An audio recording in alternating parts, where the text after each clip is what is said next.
Mit Köln gegen Bremen geht es am Wochenende in den 22. Spieltag.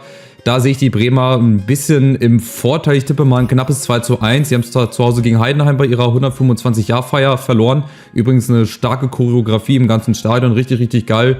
Gänsehaut pur. Und die Kölner, die machen halt jetzt das Beste aus ihrer Situation. Ne? Die werfen alles rein. 1:1 in Hoffenheim, hätte ich jetzt auch nicht gedacht. Aber die müssen jetzt irgendwie auch so ein bisschen riskieren wahrscheinlich, damit sie nicht absteigen. Aber wird noch ganz, ganz spannend. Wir haben dann noch 11 Spieltage danach noch. Also das wird sehr, sehr spannend. Ich bin sehr, sehr gespannt, wo die Kölner am Ende landen werden. Die Bremer, die könnten sich so im gesicherten Mittelfeld, glaube ich, zurechtfinden. Und hier bei dem Spiel 2:1 für Bremen. Am Samstag geht es dann weiter mit Wolfsburg gegen Dortmund. Da sehe ich auch die Dortmunder im Vorteil. Nicht nur, weil die Wolfsburger halt zurzeit eine richtig schlechte Phase haben. Da ist Nico Kovac ja immer mehr und mehr in der Kritik. Und ich glaube, dass da auch irgendwann halt die Reißleine gezogen wird. Also sie könnten vielleicht noch so eine Woche warten, weil die spielen nämlich in Frankfurt nächste Woche. Wobei wir sind auch ein super Aufbaugegner für alle Teams, denen es nicht so gut geht.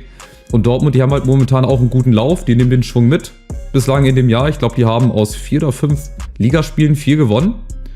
Ja, kann das sein? Nur in Heidenheim haben sie unentschieden gespielt. Und hier sehe ich halt die Dortmunder auch vor. Ich mache immer ein 3:0. So ein ganz klassisches. Ich könnte mir aber auch vorstellen, dass das wieder ein ausgerechnet Jetzt-Spiel aus Sicht der Wolfsburger wird, dass sie gerade da wieder mal einen Sieg einfahren.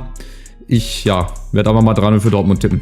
Mainz gegen Augsburg, auch ein sehr klassisches, Kampfspiel, würde ich mal sagen. Die Augsburger, die haben mit dem Abstieg, glaube ich, nicht so viel zu tun. Hängt zwar auch noch ein bisschen mit unten drin. Die Mainzer dagegen, denen geht es viel schlechter. Die müssen jetzt eigentlich. Haben auch ihren Trainer entlassen, haben wieder einen Bo geholt. Ich weiß gar nicht, wie er mit Nachnamen heißt. Aus Dänemark, glaube ich auch. Von daher ist ja das ein Gesetz. Neuer Trainer, neues Team. Gewinnt gleich mal. Von daher werde ich mal hier 1:0 für die Mainzer tippen. Augsburg, wie gesagt, sehr, sehr unangenehm zu spielen. Das meine ich nur positiv. Ist eine sehr kampfstarke Mannschaft. Physisch wirklich sehr gut. Ja, spielerisch sieht das jetzt auch immer besser aus. Und Mainz muss halt. Und von daher, weil die einen neuen Trainer haben und das Gesetz es so will, 1:0 für Mainz.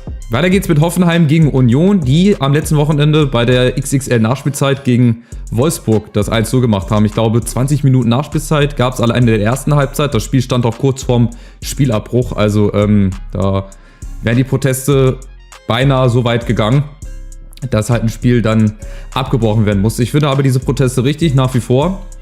Egal, ob jetzt irgendwie Süßigkeiten geworfen werden oder die Tennisbälle auf dem Platz. Ich finde das total richtig, dass die Fans ihren Unmut kundmachen und das sollen sie auch schön weiterhin machen. Jetzt ist ja der eine mögliche Investor ausgestiegen, der eigentlich die Bundesliga sponsern wollte. Jetzt bin ich mal gespannt, wie es weitergeht. Ich glaube, da ist das letzte Wort noch nicht gesprochen. Aber gut, wir kommen jetzt zum Sportlichen. Hier würde ich die Hoffenheimer tatsächlich auf Sieg tippen, weil die sind eigentlich auch richtig gut drauf momentan. Die haben eine sehr, sehr gute Phase. Das 1:1 gegen Köln ein bisschen enttäuschend, aber ich glaube, gegen Union werden sie wieder mal gewinnen. Heidenheim gegen Leverkusen, da ist die große Frage, ob die Heidenheimer nach Dortmund auch die Leverkusener ärgern können. Leverkusen nach dem souveränen 3:0 gegen die Bayern.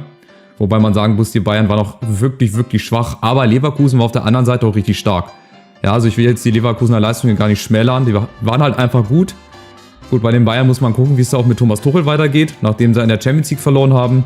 Jetzt aber erstmal hier Leverkusen. Ich glaube, die setzen ihren Trend fort. Die haben jetzt 5 Punkte Vorsprung. Und ich bleibe dabei, die können sich nur selber schlagen dieses Jahr. Ich glaube, dass Leverkusen das macht. Also ich habe das so im Gefühl, dass Leverkusen dieses Jahr Meister wird.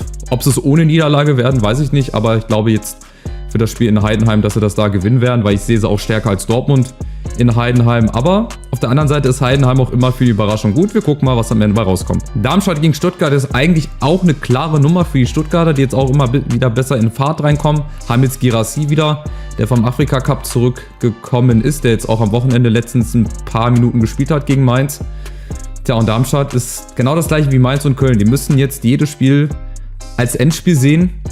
Aber ich kann mir das nicht vorstellen, dass Darmstadt das irgendwie schafft. Also ich glaube, Darmstadt ist so von den Teams, die unten drin stehen, wirklich das Team, das ich so als ersten Absteiger setzen würde, wenn ich den Geld setzen müsste. Deswegen, aber auch hier knapp. Ich mache ja auch ein 2:1. Aber doch ein Stuttgarter Sieg. Ich glaube, dass sie sich da auch oben festsetzen. Spitzenspiel haben wir dann am Abend Leipzig gegen Gladbach. Auch eine sehr, sehr interessante Partie. Aus den Gladbachern werde ich auch irgendwie nicht schlau.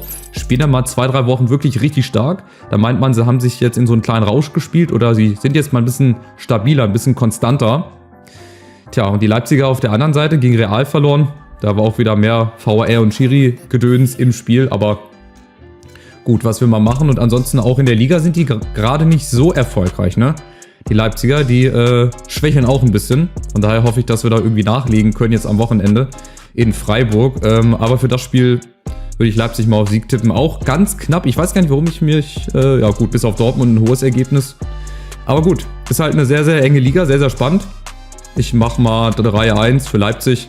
Vielleicht gibt es ja da ein paar Punkte für mich. Vielleicht die Gladbacher auch mit einem Überraschungsremis wie in Leverkusen. Haben sie auch schon geschafft. Wir werden uns überraschen lassen. Und am Sonntag dann gerade schon angekündigt, Freiburg gegen Frankfurt. Die Frankfurter nach dem Conference League Hinspiel bei Saint-Gilloise. Ich hoffe, dass sie da irgendwie siegreich rausgehen, weil die Eintracht nochmal, die hat so viel Potenzial, aber irgendwie finden die gerade nicht zueinander. Da ist zu viel, die wollen zwar zu viel Ballbesitz spielen dann hinten ein bisschen riskanter, nach vorne hin gelingt auch nicht so der richtige Durchbruch. Mal gucken, jetzt wo Mamouche und Shaibi wieder da sind, Kalajdzic vorne, Hugo Ekitike hat gute Ansätze gegen Bochum gezeigt, aber auch da hättest du eigentlich gewinnen müssen. So viele Chancen, wie wir da verballert haben, das ist Wahnsinn. Und wo wir auch hätten stehen können, ey, da werde ich immer depressiv, wenn ich das mal durchrechne, wo die Eintracht hätte stehen können. Aber gut, in Freiburg ist es auch traditionell immer schwer. Ich will natürlich, dass die Eintracht da gewinnt, gar keine Frage. Ich mache hier mal ein knappes 1:0. Wobei zu 0 wäre echt wirklich eine Sensation, wenn wir das mal wieder schaffen würden. Tja, Freiburg ist halt Freiburg. Das waren immer sehr, sehr enge Duelle in den letzten Jahren, in den letzten Saisons. Ja, ich hoffe und mal gucken, vielleicht springen ja irgendwie 3 Punkte bei rum. Und Bochum gegen Bayern auch gerade schon mal angekündigt, so ein bisschen angerissen, dass das eventuell auch das letzte Spiel von Thomas Tuchel sein könnte. Ja, bei Lazio Rom verloren. Und er wirkte auch so ein bisschen ratlos und so ein bisschen machtlos. Und auf der anderen Seite denke ich mir, irgendwo in München sitzt jetzt ein Julian Nagelsmann, irgendwo am Tegernsee oder so und zapft sich genüsslich ein Weißbier nach dem anderen und verfolgt das von Weitem so ein bisschen. Also ich glaube, bis heute kann man nicht verstehen, warum man Julian Nagelsmann da entlassen hat. Da hätte man ihn auch behalten können und das nochmal durchziehen lassen können. Bei Thomas Tuchel habe ich auch so das Gefühl, dass er seine Spieler vielleicht zu sehr überlädt mit Anweisungen, mit taktischen Vorgaben und so weiter. Und irgendwie ja, bringt es auch da die Spieler nicht ganz auf den Platz. Deswegen haben sie auch 3:0 in Leverkusen zu Recht auch verloren. Aber ich glaube, hier in Bochum, das werden sie knapp machen. Wobei ich auch meine, wenn die Bayern mal eine Reaktion zeigen mussten, haben sie die halt immer gezeigt, auch in Form von einem hohen Ergebnis. Aber ich mache mal hier auch ein knappes 2:1, 2:0. Ich mache mal doch ein 2:0. Wobei ich kann mir auch vorstellen, dass die Bochumer da irgendwie einen Unentschieden rausholen. Überraschungssieg wäre natürlich auch furios. Wenn die Leverkusener dann gleichzeitig gewinnen sollten, wären es halt schon 8 Punkte. Also es ist sehr, sehr spannend. Viele enge Ergebnisse, die ich wieder getippt habe. Wir speichern und dann schauen wir wie immer, wie jede Woche, mal ganz kurz auf die Gesamtübersicht. Die Führung hat zwischenzeitlich gewechselt. Der Paul ist jetzt auf der 1, zusammen mit dem Hegebusch, beide 265. Aber der Paul ist halt durch diesen 1,50 Wert hier, den ihr seht. Ich weiß gar nicht, was das hier heißen soll. Wenn ihr wisst, was das hier ist, schreibt es mal in die Kommentare rein. Das würde mich mal interessieren. Ist er halt jetzt auf der 1. Der Kinyo Levin immer noch ganz, ganz eng beieinander. Ich bin 12. Ich habe auch ein paar Punkte gut gemacht, ein paar Plätze. Also es wird noch sehr, sehr spannend. 20 Punkte fehlen mir noch. Bis zum Sieg im eigenen Haus, kann man sagen. Aber so, wie gesagt, Woche für Woche kann ich es immer nur wiederholen. Ich finde es stark, dass ihr so aktiv mit dabei seid, mittippt. Und ich hoffe, euch macht es auch weiterhin Spaß. Und dann wünsche ich euch ein schönes Wochenende. Bleibt gesund. Viel Glück für eure Tipps, für eure Mannschaften. Und dann sehen wir uns nächste Woche wieder mit Spieltag Nummer 23. Macht's gut und ciao.